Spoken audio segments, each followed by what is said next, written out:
Dr. Green and Red Hulk are locked in a brutal fight in Joshua National Park, their blows shaking the earth beneath them. With a powerful strike, Dr. Green slams Red Hulk to the ground and quickly injects him with the cure. Within moments, the monstrous form of Red Hulk fades, leaving Thaddeus Ross standing there, human once more. As military vehicles close in, Ross glares at Dr. Green, his voice filled with anger. "What about you, Hulk? Why do you get to be the only monster?" Dr. Green remains calm. "Don't worry, Ross. I have a plan for me too." Ross stumbles to his feet, trying to process what just happened. "What the hell is this?" he mutters. Dr. Green doesn't waver. "It's quite simple.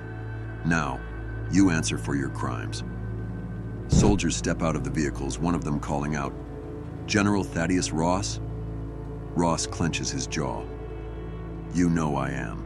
The soldier wastes no time. "General Ross, sir, you are hereby under arrest for violating Article 85 of the United Code of Military Justice." As they cuff him and take him away, Dr. Green kneels down, writing something in the dirt before allowing himself to change back into Bruce Banner. As he fully transforms, he glances down at his message. "We need to talk." He exhales sharply, shaking his head. "You have got to be kidding me," he mutters. A week later, Dr. Green walks through Brooklyn, heading toward She-Hulk's law office. Before he can reach it, a firm voice stops him. "That's close enough, Hulk." He turns and sees a formidable force blocking his path. SHIELD agents, Iron Man, She-Hulk, Captain America, Invisible Woman, Thor, and Vision. Dr. Green replies back, "What's wrong?" "I don't want to fight. They are here to protect She-Hulk and to stop Doc Green from depowering the She-Hulk as he has done with other gamma mutates." Iron Man murmurs, "Good." Invisible Woman adds in a sharp tone, "You just inhaled a microforce field. Move a muscle and I'll expand it to the size of Yankee Stadium." Finally, She-Hulk steps forward. "Why are you here, Hulk?" Dr. Green looks her in the eyes. "I'm dying." The weight of his words silences everyone. He asks to speak with She-Hulk alone, but Sam Wilson, now Captain America, immediately tenses. When Doc Green casually calls him by name, Sam corrects him sharply. "My friends call me Sam, you can call me Captain America." She-Hulk interrupts before things escalate. "Hang on, Cap." Dr. Green stays firm. "In a few moments, I will be speaking to Jennifer alone. How difficult you make that chat is up to you." He starts counting down. 3, 2, 1. Captain cuts him off. "We know what you've done to the other Hulks." Doc Green sighs. "Congrats. You get a gold star in current events. It didn't have to be like this." She-Hulk shuts him down. "Everyone, please stop. This is juvenile. If Hulk wants to speak to me, he can speak to me." Doc Green corrects her. "In point of fact, I prefer to be called Doc Green." To prove he means no harm, Doc Green holds up the syringe he's carrying. "If it makes you feel any better, I'll leave this outside with you all." She-Hulk raises an eyebrow. "What syringe?" Doc Green glances at his hand, and it's empty. "Huh?" he murmurs. Invisible Woman smirks, holding up the syringe. "Why don't you hold on to this, Jennifer?" She-Hulk takes it, nodding. "I appreciate that." She then turns to the others. "I'll be fine." With that, she and Doc Green step into a nearby building. The moment the door closes, She-Hulk gets straight to the point. "Tell me what happened to Lyra. I can't find her anywhere." Doc Green hesitates, his eyes darting around. She-Hulk's patience wears thin. "Well," she presses. Outside, the Avengers remain on high alert. Captain America mutters, "I'm glad that didn't go the way I was expecting." Thor smirks. "As am I, though I admit to being curious to know what the hammer could have done against Hulk." Suddenly, a furious scream erupts from inside. "What?" A split second later, the wall explodes outward as Doc Green crashes through, hitting the ground hard. The Avengers immediately take defensive positions, thinking he attacked first. But as Doc Green stands up, brushing off the dust, he mutters, "Okay, I deserved that." She-Hulk storms out, her face full of rage. The Avengers prepare to fight, but Doc Green simply raises a hand. "Would you excuse me for a moment?" Without waiting for a response, he turns and walks back inside, where She-Hulk is still seething. He meets her furious gaze. "I'm here to confess. You don't have to beat it out of me." She-Hulk's voice is dangerously low. "Are you saying Lyra is dead?" Doc Green quickly shakes his head. No. My wayward artificial intelligence only banished her. I suspect she's still alive." She-Hulk grabs him by the collar, her grip tightening. "You suspect? How can you be sure?" "I can't be certain," Doc Green admits. "But I made a monster and I have something it wants." She-Hulk narrows her eyes. "What's that?" "This body," he answers. A pause. She-Hulk's anger shifts into something else. Concern. Understanding. She exhales sharply. "Well, that can't happen." "No, it cannot." Doc Green turns away, speaking more to himself than to her. "My artificial intelligence can afford to be patient. Unfortunately, time is one luxury I don't possess." His voice softens, almost breaking. "I was born years ago when Banner trotted out onto the Gamma Bomb test site. I spent years in captivity, only freed when Banner needed me to finish his fights. I was liberated by the extremist needle. I finally felt alive." His eyes well up, but he keeps going. "I have one of the brightest minds on the planet, today. But the extremist is slowly degrading. Not today, not tomorrow, someday. I'll be back to running around in shredded trousers." He finally meets She-Hulk's gaze. "You were always the best of us, Jen. You didn't let the gamma radiation destroy your life." She places a reassuring hand on his shoulder, offering a small, sad smile. "Well, I've been lucky."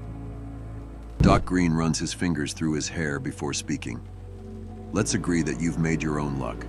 You're a lawyer, an Avenger, a member of Reed's team." She-Hulk folds her arms and replies, "So were you once." After a brief pause, she continues, "I think we both need more Bruce Banner in our lives, but maintaining your intellect is a good goal. What about an extremist supplement?"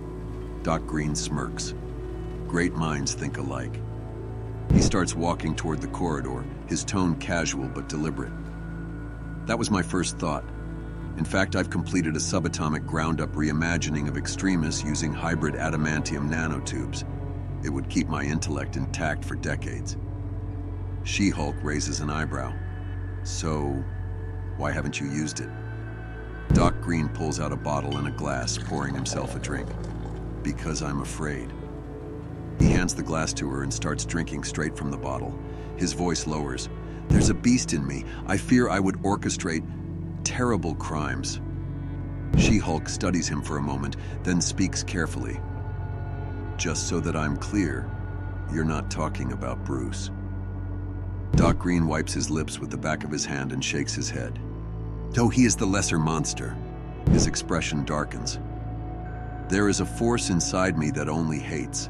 That's why I can't take more extremists. I need to starve this beast in me to death. I am who I am today, and someday I'll fade out." She-Hulk glances at the syringe he brought. "The needle you brought today, it's not for me. It's for you." Doc Green nods. "It won't kill me, but it will make me wish I was dead. It will buy you and the Avengers time to make difficult choices." She-Hulk keeps her eyes on the syringe, her grip tightening. "It won't come to that." Doc Green gives a faint smile. "I feel better knowing that a countermeasure is in your hands." He exhales sharply and mutters, "That stupid AI has begun calling itself gammon, an archaic term for deceitful gibberish. He says that's all I will be able to speak soon. Nothing worse than being mocked by your progeny on social networks." They step outside, overlooking the city. Doc Green lets out a long breath. "I thought I would have more time in this amazing world." She-Hulk places a hand on his back. "Maybe none of us get as much as we deserve." As they walk out of the building, Doc Green places a hand on her shoulder. "You're even the wisest, Hulk. I should go. Between Lyra and my stupid artificial intelligence, I'm being run ragged." She-Hulk smirks. "Oh, really?" They clasp hands in a moment of quiet understanding. She-Hulk's tone turns teasing. Do you have another teenager to banish to some backwater dimension of terror? Doc Green chuckles. It does sound truly awful when you say it like that. Try to think of it as Lyra's Gamma Rumspringa. His voice grows more serious. Jen, seriously, I promise I'll find her. She-Hulk nods, trusting him. Then you can count on me. Do you need anything else? Before leaving, Doc Green hesitates. Actually, yes. When you see Bruce, please don't tell him I cried. Goodbye, Jennifer. A little while later, Doc Green watches the sky, birds soaring above him. He murmurs, still the greatest place in the world. He pulls out his phone, scrolling through data. His expression shifts as he mutters, Project Omega has resurfaced on the web. Huh. What are you doing researching batteries? Before he can think further, a voice calls out. Hulk? He looks up, startled. You. Betty Ross stands before him, offering a small, hesitant smile. Sorry, I know you don't like to be called Hulk anymore. He exhales. I am what I am. I've learned a lot about myself since we last spoke. His voice softens. I owe you an apology. Puny Bruce will explain one day soon, but right now I have an emergency, and I have to go. As he turns to leave, Betty grabs his hand. Wait. Will you let me speak to him, please? I need to apologize. Doc Green hesitates. He knows they're like Sid and Nancy, doomed to repeat the same mistakes. But Betty's eyes shine with something raw, something real, almost pleading. Finally, he lets go. His form shifts, muscles shrinking, skin paling. And then Bruce Banner stands there. Apologize for what? His voice is quiet. Hello, Betty.